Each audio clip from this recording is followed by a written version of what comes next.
quiero darles la bienvenida a nombre de la Defensoría del Pueblo a esta primera sesión en línea que estamos organizando para este curso de Derecho a Vivir en Familia en su 7ª versión. Permítame presentarme, mi nombre es Renzo Vargas, soy el responsable de la Unidad de Promoción y Educación de acá de la Defensoría del Pueblo y también la persona, bueno, la unidad responsable que se encarga de administrar el curso que les había mencionado. Como les decía, este es un curso que ya está en su 7ª versión. Nosotros nos sentimos muy felices de poder contar con ustedes por su presencia. Sé que no son muchos, hemos dado algo de tiempo para que las personas puedan conectarse. También consideramos que muchos están trabajando todavía y que este horario no es el mejor porque precisamente está en el horario de trabajo y lo comprendemos, y para los que están trabajando y están dándose la oportunidad de escucharnos, pues muchas gracias por ese esfuerzo. Estamos comprometidos en hacer este proceso o estas sesiones en línea más adelante en horarios que no sean tan, digamos, que no coincidan y que no perjudiquen el trabajo que ustedes están ahorita realizando en su familia, diré en sus oficinas.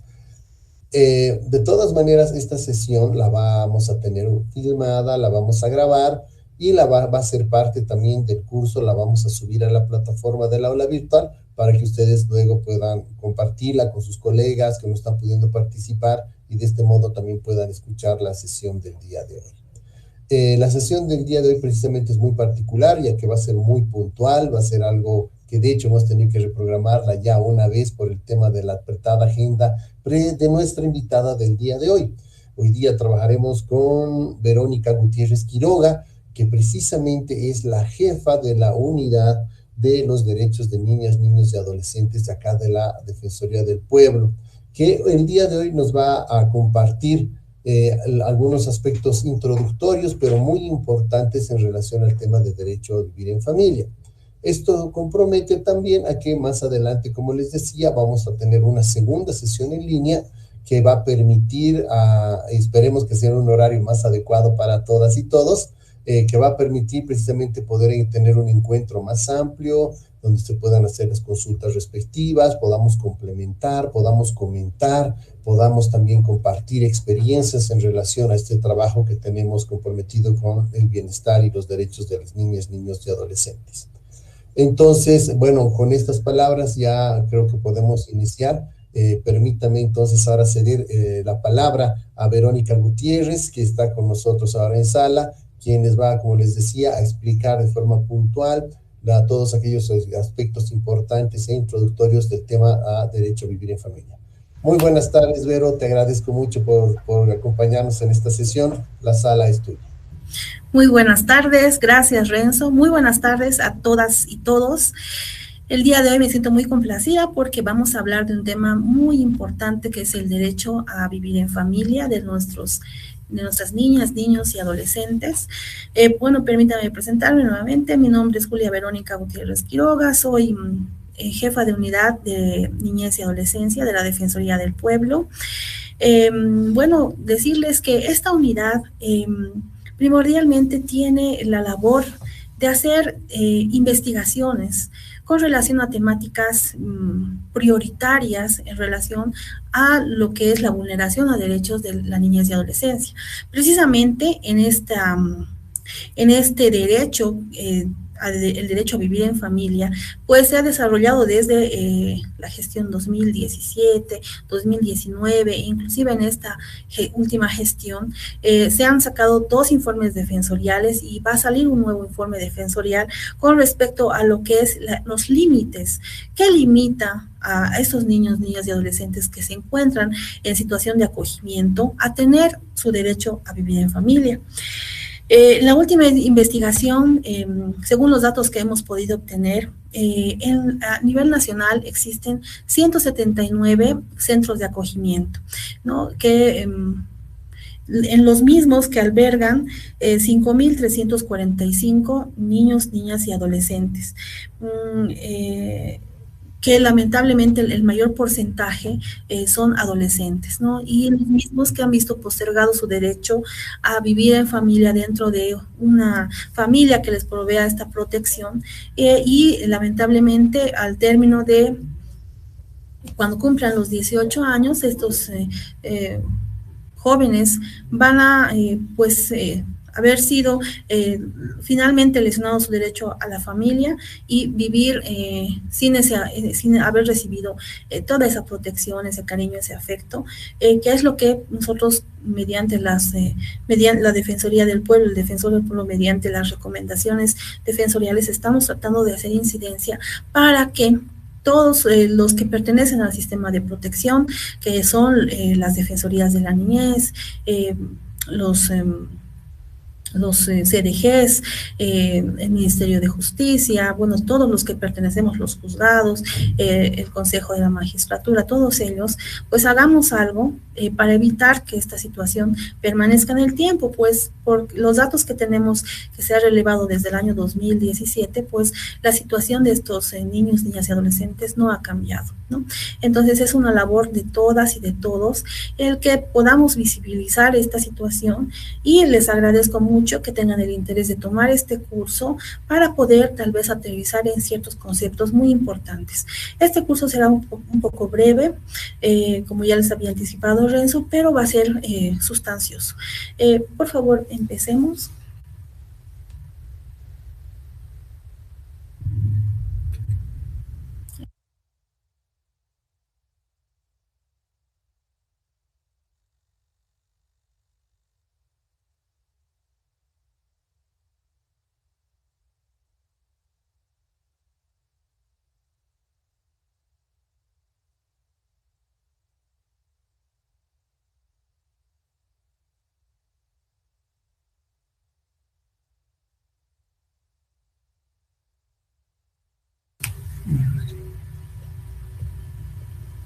Toda la pantalla.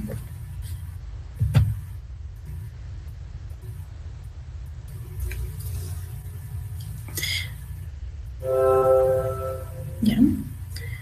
Vamos a marcar.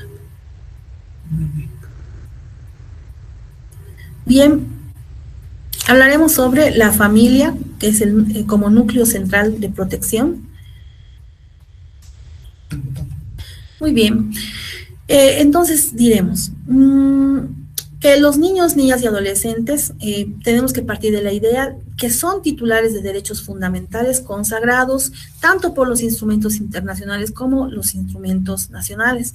Pero esta calidad de titulares de derechos fundamentales no siempre ha sido de esa manera.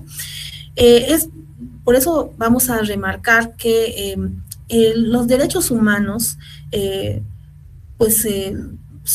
principalmente, o sea, en realidad los derechos humanos son para todas las personas, ¿no?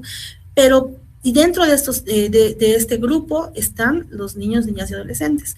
Pero debido a la vulneración que reiteradamente sufre esta población tan vulnerable, internacionalmente se ha tenido que reforzar esta protección mediante instrumentos, y siendo este el más importante, vamos a hablar sobre el mismo, sobre la Convención sobre los Derechos del Niño. Esta convención ha sido adoptada por la Asamblea General de las Naciones Unidas el 20 de noviembre de 1989 y entró en vigencia el 2 de septiembre de 1990. Perdón que te interrumpa. Te cuento que no estamos viendo tu presentación, solamente se ha quedado en la primera diapositiva, no estamos viendo las siguientes. Ah, ya, vamos a corregir eso. ¿Qué ha pasado?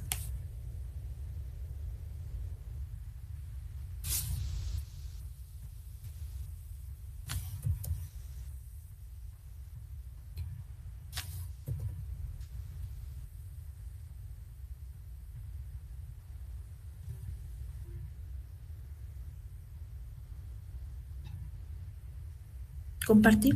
Sí, marcamos y compartir. ¿Ahora se ve? Sí, correcto, estamos viendo, estamos todavía, ya se ve lo que vas cambiando, podemos ver. Perfecto, gracias. Ya. Entonces, la Convención sobre los Derechos del Niño constituye el marco mínimo de reconocimiento y respeto de los derechos de las niñas, niños y adolescentes, que combina en un solo tratado los derechos civiles, políticos, económicos, sociales y culturales considerándolos como interdependientes y complementarios para asegurar la protección integral de los niños, niñas y adolescentes. Entonces, es fundamental conocer bien esta convención, pues es el marco que ha generado toda la normativa nacional y a la cual recurrimos para para fundamentar nuestra protección a los derechos de las niñas, niños y adolescentes. Bien, la Convención sobre los Derechos del Niño involucra a la totalidad de la niñez y a la adolescencia y convierte a cada niña, niño y adolescente en un sujeto pleno de derechos. Entonces, se abandona esta idea antigua que se tenía de la situación irregular. Se abandona el concepto de la población infanto-juvenil como objeto pasivo de intervención por parte de la familia, del Estado y la sociedad. La antigua forma de ver a la niñez y a la adolescencia los veía como aquellos que necesitaban de una protección del Estado porque ellos, por ejemplo, a los niños que se encontraban huérfanos, por eso habían el tema de los orfanatos, y no los consideraba a todos, no consideraba que eran sujetos de protección los demás niños que se encontraban en sus familias con sus padres, sino que la normativa se enfocaba solamente en esta población, en estos niños que tenían una situación de vulnerabilidad, como por ejemplo el hecho de estar en una situación de orfandad. Pero a partir de la Convención de los Derechos del Niño, este paradigma ha cambiado y se basa esta nueva concepción en el reconocimiento expreso de ellos y ellas como sujetos de derechos que se desprende de su carácter de persona humana, en oposición a la idea de que por su incapacidad jurídica ellos merecían una protección especial. Esa idea hay que remarcarla. Entonces, continuamos. Este enfoque tiene los siguientes efectos. Los niños, niñas y adolescentes son personas titulares de derechos y obligaciones, igual que los adultos, y por tanto sujetos de derecho. No pueden ser considerados objetos pasivos de protección del Estado o de los padres, como ya lo habíamos dicho. La segunda situación. Más allá del respeto a los derechos y deberes de la Convención de los Derechos del Niño, cuando se aclara que las facultades otorgadas a los padres son conferidas con el objetivo de impartirlas en consonancia con la evolución de sus facultades para que las niñas, niños y adolescentes ejerzan los derechos reconocidos en este instrumento internacional. Es decir,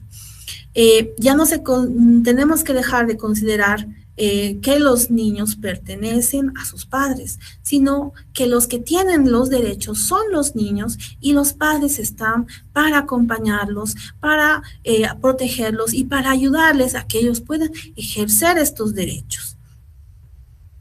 Como tercer punto, las niñas, niños y adolescentes deben gozar de las mismas garantías procesales reconocidas constitucionalmente a los adultos, porque no olvidemos que existe la responsabilidad, los adolescentes con responsabilidad penal, y en estos procesos que se les siguen por haber supuestamente cometido un delito, tienen que cumplirse todos aquellos elementos de un debido proceso. El contar con la asistencia, ya sea de una Defensoría de la Niñez, de un abogado defensor, contar con un juez natural previamente constituido, etcétera, todos aquellos principios que emanan del debido proceso y muchas otras, ¿no? Por ejemplo, cuando estos niños, niñas se encuentran, o sea, dentro de un proceso familiar o de niñez y adolescencia, en el cual sus derechos se están viendo, pues, se están viendo debatidos, entonces existe un derecho que es el derecho a que ellos se pueda considerar su opinión. Esto lo vemos de nuestra normativa nacional, pero ha surgido de estos principios de la Convención de los Derechos del Niño.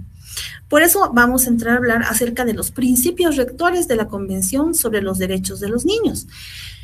El interés superior, del cual todos hablamos, debe siempre ser la consideración primordial para todas las acciones que afecten a los niños y niñas. sean tomadas por actores públicos como instituciones sociales, tribunales, autoridades administrativas y cuerpos legislativos o por actores privados como organizaciones sociales. Si bien la Convención no define el interés superior del niño, pues con las observaciones que se ha ido realizando por los comités, por el Comité de los Derechos del Niño, se ha ido definiendo este concepto y nos habla de esta triple perspectiva, ¿no?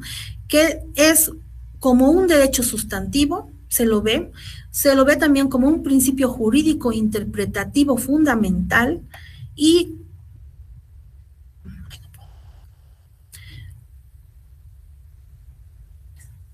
Siguiente. no. Bueno, entraremos a hablar sobre los otros principios. El otro principio que se resalta en la Convención sobre los Derechos del Niño es el derecho a opinar, a ser oído y tenido debidamente en cuenta. Los niños, niñas y adolescentes tienen derecho a expresar libremente su opinión en todos los asuntos en que tengan interés y que sus opiniones sean tomadas en cuenta en función de su madurez y desarrollo. Por eso les decía que, hablando procesalmente, este derecho a opinar debe ser considerado por los juzgadores, los cuales deben oír cuál es la opinión del niño con respecto a asuntos que van a influir en su vida. Por otra parte, también los niños tienen ese derecho a participar activamente de lo que es la construcción de políticas públicas que también afectan a su población. Por eso podemos ver, por ejemplo, la conformación de los comités plurinacionales, nacional, departamental, plurinacional, perdón por la redundancia, en los cuales estos niños tienen esa posibilidad de hacer un seguimiento a las políticas públicas que van a afectarles o inclusive hacer propuestas de políticas públicas, ¿no? Comentarles que en la ciudad de La Paz va a sesionar el comité plurinacional de las niñas, niños y adolescentes, los cuales están viniendo a hacer propuestas normativas, ¿no? Y es muy interesante y además es una obligación del Estado el que se realicen e impulsar la conformación de estos comités. Por otra parte, también con respecto al derecho a opinar, existe este derecho a que las niñas, niños y adolescentes puedan hacer sus denuncias directamente. Las instituciones de protección, las entidades de protección, así también la Defensoría del Pueblo, tiene que hacer que estas denuncias, o sea, posibilitar a las niños, niños y adolescentes a que estas denuncias sean bien canalizadas, ¿no? Porque ellos tienen ese derecho de poder hacer la denuncia directamente y eso lo establece nuestro Código Niño, Niña, Adolescente y parte desde los principios rectores de la Convención sobre los Derechos del Niño. En los últimos años se ha ido extendiendo el entendimiento de este principio como también de participación. Aunque este término no aparece propiamente en el texto del artículo 12, los estados parte deben asegurar de que el niño reciba toda la información y el asesoramiento necesario para tomar una decisión, ¿no? Entonces, como les decía, es muy interesante este derecho que se ha ido evolucionando. Por otra parte, tenemos otro principio que es el de igualdad y no discriminación. Se trata de la igualdad de niñas, niños y adolescentes sin discriminación alguna, fundada en motivos raciales, de sexo, color, edad, idioma, religión, creencias, opinión, política, cultura, origen social o étnico, discapacidad, apariencia física o cualquier otra condición del niño, niña o adolescente, de sus padres o de su grupo familiar, representantes legales o responsables en su caso. Esta Convención sobre los Derechos del Niño obliga al Estado, a los estados, para que toda su normativa y todas las instituciones tengan esa línea, ¿no es cierto?, de evitar la discriminación y más bien de propender a una igualdad. Tenemos también el derecho a la vida y el desarrollo. Implica el derecho a la vida y la obligación de los estados partes de garantizar en la máxima medida posible la supervivencia y el desarrollo del niño. Muy importante. El artículo 6 de la Convención señala que los Estados partes deben garantizar la vida, la supervivencia y el desarrollo de los niños, niñas y adolescentes. Y en su artículo 27 se reconoce el derecho de la niñez a un nivel de vida adecuado para su desarrollo físico, mental, espiritual, moral y social. Mientras que el artículo 19 compromete a los Estados a tomar todas las medidas necesarias, ya sean legislativas, administrativas, sociales y educativas, para proteger a las niñas, niños y adolescentes de todo tipo de abuso, malos tratos, explotación, etc. Este concepto involucra el derecho a la asistencia material, que compromete al Estado a proporcionar la asistencia material en programas de apoyo para vivienda, vestuario, etcétera. Entonces, nacen de la Convención sobre los Derechos del Niño este derecho tan importante a la vida, ¿no?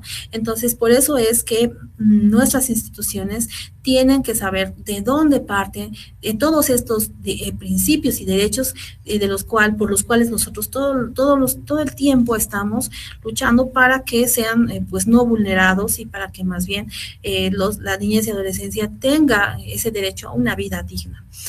Dentro de los derechos en la Convención sobre los Derechos del Niño, pues vamos a remarcar algunos, ¿no? El derecho a la familia y a la vida familiar, que es precisamente del cual nos estamos dedicando en este curso de capacitación, porque es una parte fundamental dentro del desarrollo de las personas, que afecta para toda la vida. Entonces, cuando se vulnera esta situación, cuando existe un niño abandonado que por distintas circunstancias ha tenido que entrar a un centro de acogimiento, pues es primordial evitar la institucionalización, porque deviene una serie de perjuicios para el desarrollo de su personalidad, y se entiende que lo primordial es que puedan desarrollarse dentro de una vida familiar, que no necesariamente sea con padre, madre, sino que también con la familia ampliada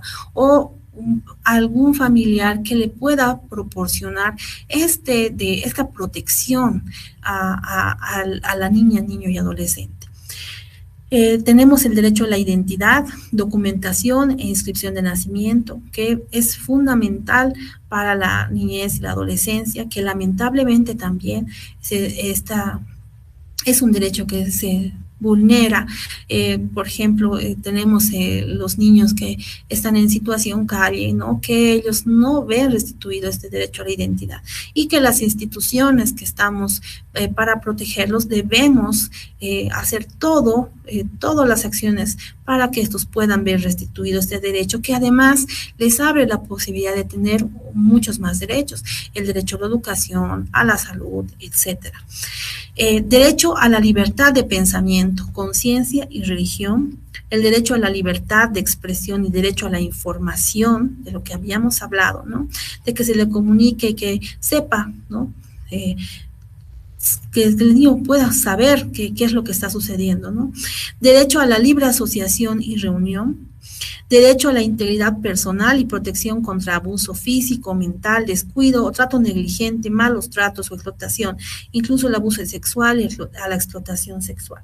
Entonces, nosotros vemos lamentablemente que este derecho a la integridad personal continuamente se ve vulnerado cuando sabemos que existen una cifra alta de infanticidios, de abuso sexual, inclusive de lo que es la violencia por infracción, ¿no? Que se comete contra la niñez y adolescencia. Entonces, nuestra labor es hacer que se cumplan y se restituyan los derechos de la niñez y adolescencia, mediante la situación en la que nos encontramos, ya sea mediante la denuncia o mediante el trabajo, si nos encontramos dentro de una posición de una defensa de los derechos de la niñez y adolescencia.